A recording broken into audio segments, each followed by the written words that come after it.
साल था 1942 जब पहली बार उत्तराखंड के कुमाऊं क्षेत्र में स्थित त्रिशूल चोटियों के बीच रूपखंड झील को एक ब्रिटिश फॉरेस्ट रेंजर ने गश्त के दौरान खोज निकाला था। चमोली की रूपखंड झील, जिसे आज के वक्त में सिर्फ देश ही नहीं बल्कि दुनिया भर में कंकाल झील के नाम से जाना जाता है। ये झील समुद्र तल से करीब 16,500 फीट की ऊंचाई पर मौजूद है।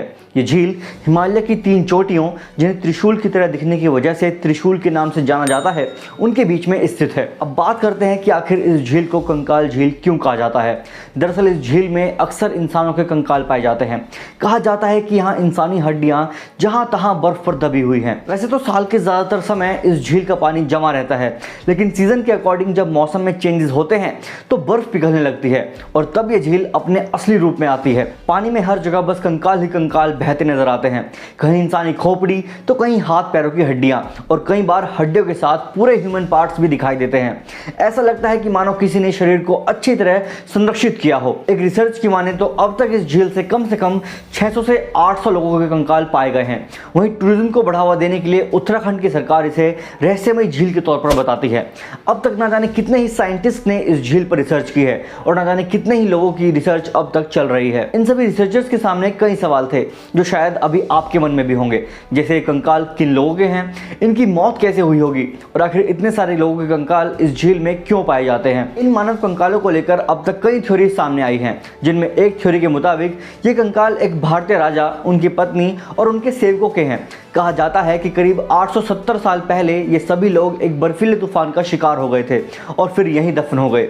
वहीं एक दूसरी थ्योरी ये भी कहती है कि इनमें से कुछ कंकाल भारतीय सैनिकों के हैं जो कि 1841 में तिब्बत पर कब्जा करने की कोशिश कर रहे थे, जिन्हें बाद में हराकर भगा दिया गया। इनमें से 70 से ज्यादा सैनिकों को हिमालय की पहाड़ियों से होते हुए वापस लौटना पड़ा और रास्ते में उनकी मौत हो गई। जबकि एक कहानी ये भी कहती है कि यह झील एक बरसों पुरानी कब्रगाह हो सकती है, जहाँ किसी महामारी के शिकार लोगों को दफनाया गया होगा।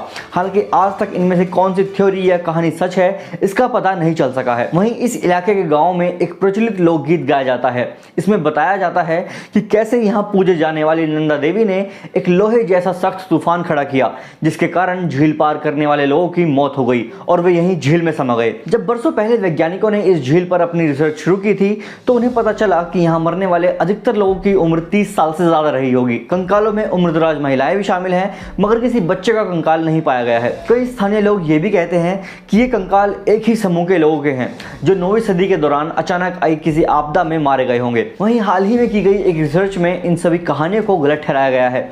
इस रिसर्च में भारत समेत जर्मनी और अमेरिका के 16 ऑर्गेनाइजेशंस के 28 को राइटर शामिल थे। इन वैज्ञानिकों ने जेनेटिक रूप से और कार्बन डेटिंग के आधार पर झील में मिले 38 इंसानी अवशेषों का अध्ययन किया। इनमें 15 महिलाओं के अवशेष शामिल हैं।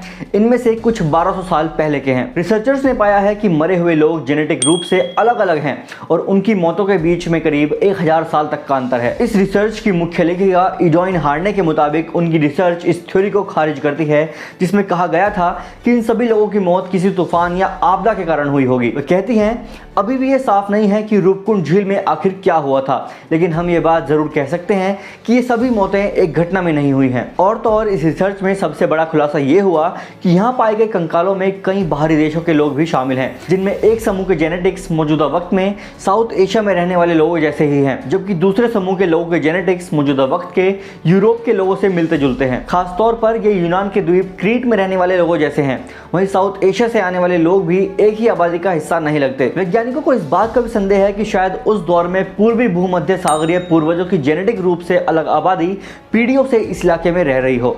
हालांकि हार्ने के मुताबिक उनकी रिसर्च अभी भी चल रही है और वो इस बात का जवाब ढूंढने की कोशिश कर रही हैं।